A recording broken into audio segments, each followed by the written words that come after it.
嗨，大家好，我是躺平叔，今天是2026年6月9号，这一期咱们继续聊聊伊朗，聊聊中东，聊聊波斯局势。今天是美国和以色列对伊朗进行混合治疗的第102天，也是哈梅内伊悟道成仙的第102天，同时也是穆吉塔巴哈梅内尔人间蒸发音信全无的第102天。就在这第102天，穆吉塔巴据说再次失去了音信，这到底怎么回事呢？根据这个 CCTV 央视报道说，最新的消息，伊朗武装部队哈塔姆安比亚中央司令部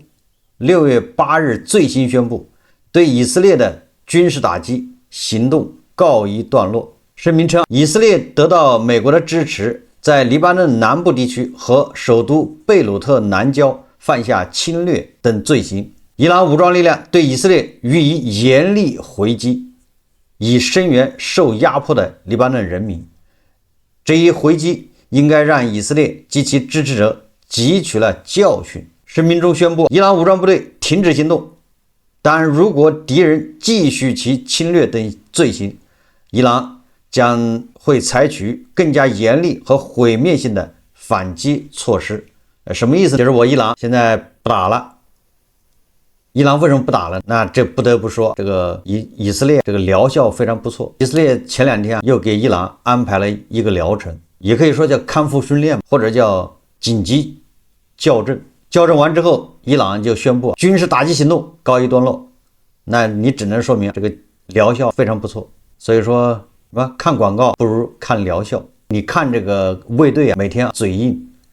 你不如看疗效。以色列昨天一顿狂轰乱炸，以色列的战斗机飞到了伊朗的上空，继续轰炸。炸完之后，伊朗就老实了，宣布军事打击行动告一段落。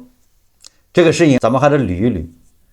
也就是正当特朗普和伊朗为这个叫谅解备忘录在这极限拉扯的时候特朗普满心欢喜在等着从山洞里面传出消息。正在等的时候，这个以色列人在黎巴嫩南部对真主党的总部叫贝鲁特那地方的真主党的总部发动了新一轮打击。那么这个伊朗的革命卫队有言在先，他一再向自己的小兄弟真主党已经发过誓，担保过以色列要胆敢再炸这个真主党的总部就贝鲁特南郊。这个是伊朗的最高领袖军事顾问叫雷扎伊他宣布的。伊朗不打算忍了，伊朗必然会反击以色列。所以说为了实现自己的诺言，为了给小弟一个交代，伊朗就往以色列北部据说是发射了30枚导弹，但有的说是10几枚，有的说是30多枚。这个发射场面非常壮观，但是打击效果这谁也不知道，炸哪儿了，这个导弹飞哪儿去了谁不太清楚。你说以色列他能忍得了吗？作为中东小霸王是吧，作为专制小流氓，这个什么行为校正的专家，人称这个扫黑组组长，能忍得了这个吗？所以立马反击，对德黑兰、什么大不里士、伊斯法罕还有其他城市所有的军事目标，包括伊朗在这2个月里面辛辛苦苦恢复的一些导弹阵地、防御阵地、防空武器等等，还有化工厂进行了系统性的打击。昨天咱们节目说了，伊朗卫队打击以色列那都是宣传需要，主要走个形式，对吧？主要是看场面比较宏大，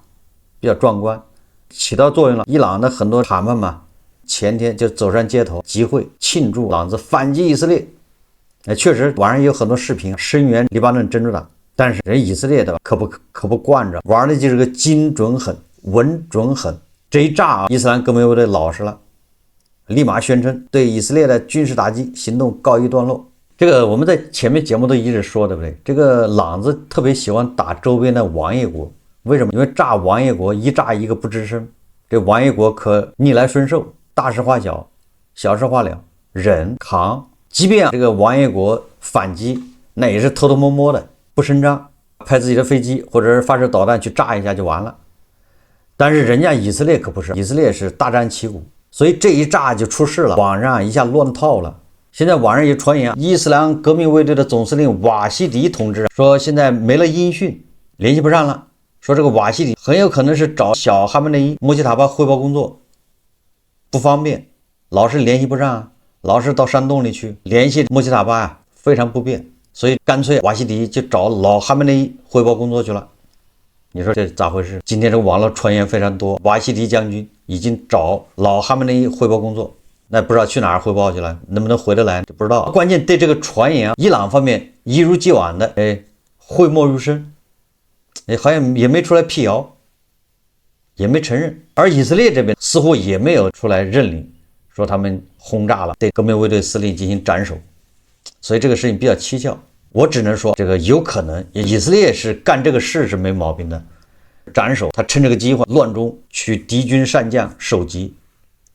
这个没毛病。这个以色列只能做出这事来，而且他也有这水平，有这个能力，他也有这个动机。但至于有没有做成，这次有没有做，这个不好说。那还有人传言，今天说自从以色列轰炸完之后，说现在伊朗人已经联系不上穆吉塔巴，也就是说穆吉塔巴再一次音信全无，失联了。是不是穆吉塔巴最近有点飘？一看特朗普有人要跟他见面，有人那样，也有可能是不是行踪暴露了，被摩萨德抓住踪迹，抓住这个线索啊，顺藤摸瓜。那在这一次以色列的轰炸中，把瓦西迪、把穆吉塔巴，对吧，给解决了。这个都不排除这种可能性。你很难说这个特朗普啊，天天在那勾搭穆吉塔巴，不是引蛇出洞。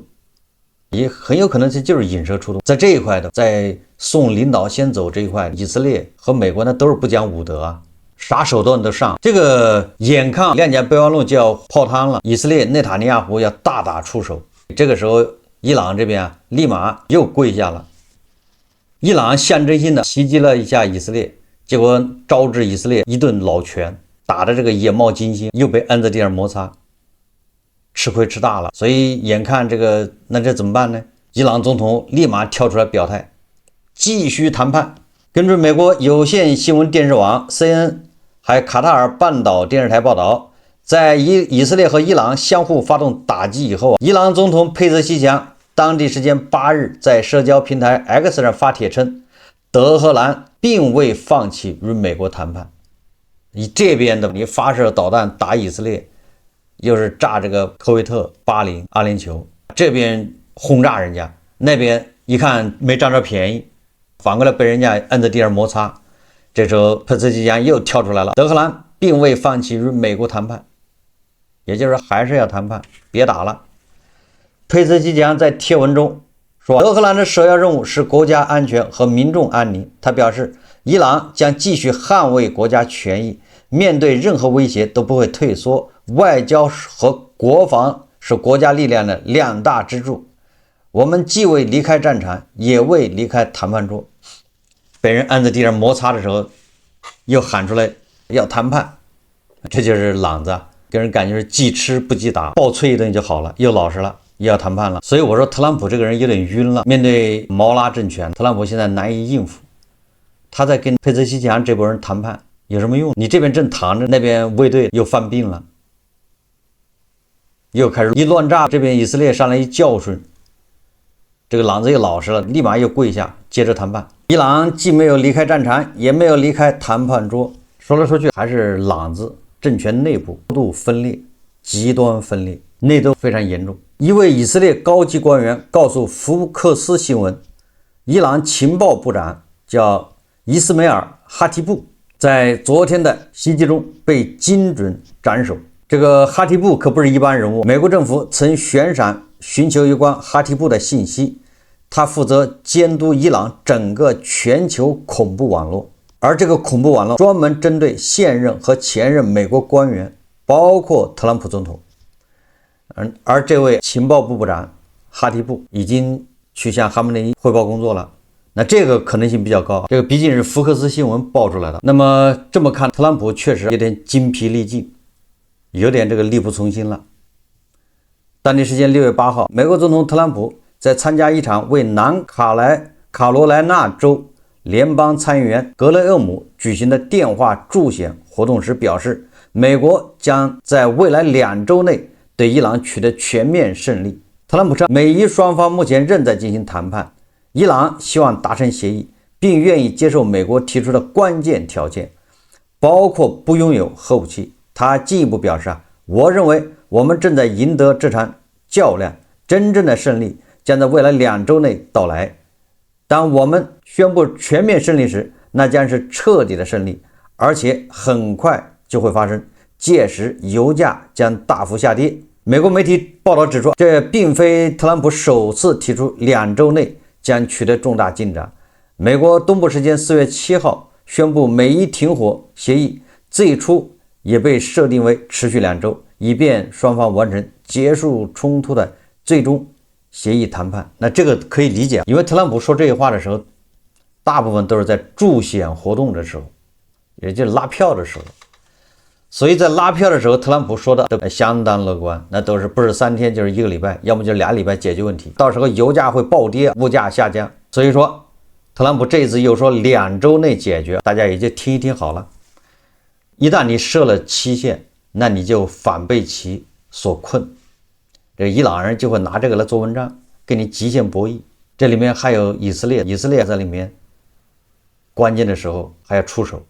所以说现在有迹象表明，特朗普恐怕也是要拖过这个中期选举。特朗普自己说了，在达成谅解备忘录、达成协议之前，是不会解除对伊朗的封锁，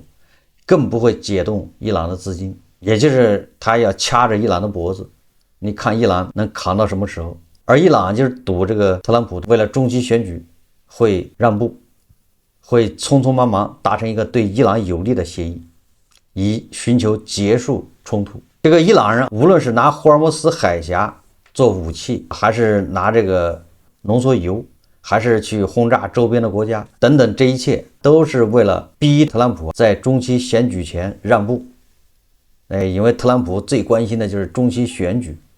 最关心的是美国民意。但是伊朗人可能要犯个大错误。什么大错误？一旦特朗普的中期选举不管是赢还是输，中期选举一结束，那恐怕就是毛拉政权这个死期。我的意思就是毛拉政权不能把中期选举当作救命稻草。特朗普或许他现在还想着在中期选举上面有个好的表现，一个好的结果，所以他还稍微有所顾忌。确实呢，他的行动稍微受点约束，有点顾忌。但是一旦中期选举这个紧箍咒没了，那特朗普有可能就放飞自我。中期选举不好，反正也已经这样了，也就能再干2年总统，对不对？2年的跛脚总统，那也是总统，那他也要为自己留下一些政治遗产。这个政治遗产就是比奥巴马更好的协议，让伊朗永远没有核武器，这就是他的功劳。如果中期选举对于特朗普有利，那特朗普就更加的肆无忌惮。特朗普他一再说不要求以色列黎巴嫩停火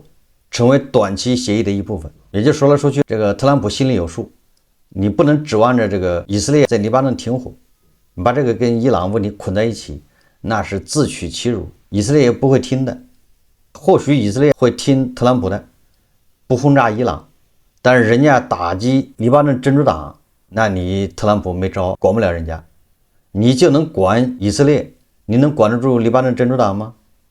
对吧？黎巴嫩真主党可也不听你特朗普的，人家那小火箭弹是吧，想刷就刷。不过这个特朗普还是威胁了以色列。根据这个阿克西奥斯报道说，特朗普告诉内塔尼亚胡停火，否则你很快就只能靠自己了。根据以色列第12频道报道，昨天美国总统特朗普在与以色列总理内塔尼亚胡进行紧张通话时，警告内塔尼亚胡不要在伊朗向以色列发射导弹后采取升级行动，强调他不希望爆发新战争，且以色列若采取更大规模的军事行动，美国不会予以批准。内塔尼亚胡辩称伊朗侵犯了以色列主权，必须做出回应。美方理解以色列会采取行动，但希望限制行动范围。5个地区国家联系特朗普，要求他向内塔尼亚胡施压，要求其不要攻击伊朗。随后以色列对伊朗发动了2轮打击。在伊朗最后一轮导弹袭击后，伊朗告知美国已准备好停火。就在以色列准备发动更大规模的后续打击时，特朗普再次致电内塔尼亚胡，敦促其停止行动，并对他说，你已经做了该做的事，现在别再动手了，我们正在朝着达成协议的方向迈进。说随后内塔尼亚胡返回以色列指挥部，命令取消原定的攻击计划，尽管当时已有飞机准备对伊朗发动袭击。这个特朗普说，我告诉内塔尼亚胡，他行事务必万分谨慎，否则很快会独自面对伊朗。特朗普称，此次通话双方语气激烈。报道称，特朗普曾劝说内塔尼亚胡不要发起报复打击，但后者最终还是决定发动袭击，并且是在行动开始后才通知美方。特朗普表示，以方很晚才告知我们，当时他们的部队已经在打击伊朗的途中，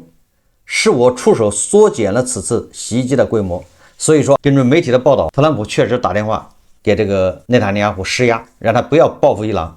但是内塔尼亚胡说晚了，我的命令已经下达，飞机已经起飞了，都在路上，炸弹已经落下了。那么后面按照特朗普的说法，内塔尼亚胡还是听了他的劝，也缩小了打击范围，也就是报复归报复，也不要报复的太狠。所以说就出现这么一个局面。特朗普就说，今早也实际上就是6月8号，特朗普说的，他说伊朗方面联系了我们，表示不会再对以色列发动攻击，还请我们转告以色列停止行动。我随即致电内塔尼亚胡，迫使他叫停了袭击。实际上，美国和以色列立马对外释放消息，说伊朗只要不反击，不再反击，那么以色列也就不再打击伊朗了。所以就出现了我们开头那一幕，伊朗说了，我们停止了军事行动。就这个还是以色列缩小了打击规模。那你说，如果不是特朗普打电话制止，那以色列的报复恐怕也比这个更严重。但是以色列可没有承诺说不在黎巴嫩南部贝鲁特发动行动，所以也就是他这个问题没解决啊。那以色列还得打真主党，那打了真主党，你懒子管不管？你话已经放出去了，对不对？谁打真主党你就打谁。现在以色列要打真主党，那伊朗要不要报复？伊朗要报复，那以色列又得报复，又得升级。以色列总理内塔尼亚胡8日发布声明说，在伊朗停止对以色列开火后，以色列暂时停止对伊朗的袭击，但他同时警告说，如果伊朗恢复袭击以色列，以色列将予以强力回应。那也就是以色列和伊朗双方在停火协议之后第一轮互殴结束。这一轮互殴，朗子又是鼻青脸肿，现在是中场休息啊。不过所不同的是什么呢？不同的是，伊朗的这个革命卫队宣布是停止对以色列的军事行动，而内塔尼亚胡宣称的是以色列暂停对伊朗的军事行动。那言下之意就是他按下暂停键，先歇会儿，什么时候接着打，这个说不好，48小时、72小时都有可能。人以色列叫暂停，就是我正打着，特朗普打电话，导致我还有很多导弹没发射，很多炸弹还没扔，很多目标还没有打击，我暂停了。所以这两个措辞是不一样的。以色列国防军6月8日表示，当天稍早，在以军情报局的指挥下，数十架以色列空军战斗机对伊朗境内战略防御系统实施了大规模打击。以军称，伊朗近期在多地部署防御系统，试图恢复其在此前冲突中受损的探测和防御能力。以军表示，此次打击已摧毁这些系统。今年早些时候，以军对伊朗的军事打击中，伊朗的防御体系已被严重削弱，而最新一次的打击则进一步提升了以色列空军在伊朗领空的行动自由度。也就是接下来以色列的空军在伊朗上空那是如入无人之境，自由飞翔。根据反伊朗体制媒体，也就是伊朗的反对派叫伊朗国际获得的消息说，从周日晚间以来，穆吉塔巴与其他伊朗官员之间的通讯线路已经中断。一名熟悉局势升级的消息人士表示，伊朗发射导弹的报复行动来不及在穆吉塔巴、革命卫队以及军方首脑之间进行信息传递，很可能是依照了预先设定的军事程序执行。放这个风的意思就是，伊朗这次打击以色列没有经过穆吉塔巴的批准，是他们在这个之前设定的一个程序，联系不上最高领袖，那么就自行命令，就这意思啊。伊朗人又失去了穆吉塔巴的信息。前两天，美国财政部长贝森特放风要把冻结的伊朗财产用来赔偿中东那些王爷国。这个中东的王爷国被伊朗的卫队这个导弹和无人机打击，造成了巨大损失。那这个损失将由伊朗的冻结资产来赔偿。对此伊朗人是什么态度呢？伊朗外交部副部长加里巴巴迪说，伊朗海外资产既不是华盛顿的战争战利品，也不是支付给美国盟友的资金。综合路透社和新华社报道，加里巴巴迪星期天在 X 平台发文回应有关美国可能动用伊朗被冻结资产以补偿部分地区盟友损失的报道。他称此举不可接受，地区国家无权要求伊朗赔偿，也就是伊朗炸了你白炸，那个王爷国挨揍也是白挨，想赔偿没门。加里巴巴迪说，美国作为针对伊朗军事行动的主要参与方，如果真正讨论赔偿问题，美方应承担自身及盟友在当前地区冲突中的责任。他强调，伊朗海外资产属于伊朗国家财产，任何未经伊朗政府同意而对相关资产进行扣押、转移和重新分配的行为，都将构成新的国际不法行为，并可能引发相应后果。加里巴巴迪最后强调，伊朗将继续维护国家资产和人民权益，追究相关国家和个人的国际责任，要求就其敌对军事行动给伊朗造成的损失做全面赔偿。伊朗人想法还挺好，叫什么癞蛤蟆打哈欠，口气还不小。伊朗人再一次搬起石头砸自己脚，心心念念的想要特朗普解冻那240亿美元的资金，结果人家美国人说，你这个钱准备留着赔偿。享受这个待遇的还有正义联盟的大哥大俄也是几千亿欧元还有美金被美西方冻结，这个钱大俄也是望眼入川是吧，想要拿到，但是人家说了不好意思，这个钱准备拿来赔偿。欧盟理事会8日发布公报称，欧盟当天以威胁中东地区航行自由的名义批准对伊朗个人和实体实施制裁。公报称，伊朗伊斯兰革命卫队海军一名指挥官与伊朗能源出口行业组织有关的一名人士，以及伊斯兰革命卫队海军下属的一个地方司令部被列入制裁名单。相关制裁措施包括冻结资产，你看又一批资产被冻结。你说朗子，你卫队你已经做好跟美西方对抗的准备了，对不对？那你还把资产还放在这个国家干什么呢？你赶紧转回来，有什么见不得人吗？这资产必须放在这个美西方这敌对国家吗？难道放在自己国家是不是比放在敌对国家更危险呢？这要不然你解释不了，对不对？你都准备跟欧盟对着干了，你伊朗不是宣布欧盟这个军队是恐怖组织吗？欧盟宣布伊朗伊斯兰革命卫队是恐怖组织，互相宣布对方是恐怖组织，那你还把钱存在对方国家干什么？这就不太好理解。很多正义联盟国家都是这样式的，一边骂人家说人家是恐怖组织，说人家那也不好，一边把自己的钱存在那儿，结果人家根本就不用动，一下一冻结，把你钱就直接没收。为什么这些人他宁愿把钱放在敌对国家，也不愿意放在自己的祖国？为什么？那只能说对他来说祖国更危险，要不然你怎么解释不了？所以我就很纳闷，你说美国已经把卫队的把伊朗的资金给冻结了，你这个时候吃一堑长一智，对不对？我把所有在国外的钱全给你倒回来，结果你看还抱有幻想，人家欧盟这一下8号公布的又冻结一批资金。你看相关制裁措施包括冻结资产，禁止向其提供资金或其他经济资源，禁止相关人员前往或途经欧盟领土。同日，欧盟外交与安全政策高级代表卡拉斯在塞浦路斯首都尼科西亚表示，欧盟成员国当日首次以威胁航行自由名义批准对伊朗个人和实体实施制裁。所以这对有些国家来说还是要吃一堑长一智。什么叫吃一堑长一智？如果你要发动战争什么之类的，那你还是把在国外的钱给搞回来。你不搞回来，那人家一个制裁一个冻结全没了。当然了，就这一点，晚清有一个大臣叫刚毅，他有句话说得好，他说宁于友邦，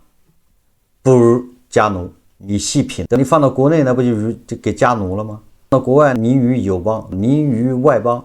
不如家奴，这都是一个德行。所以这个波斯人攀上毛拉政权，也是倒了血霉。好，我们这期节目就聊到这里，感谢大家收看。如果喜欢我的节目，欢迎订阅转发，也可以在下方留言评论，谢谢大家。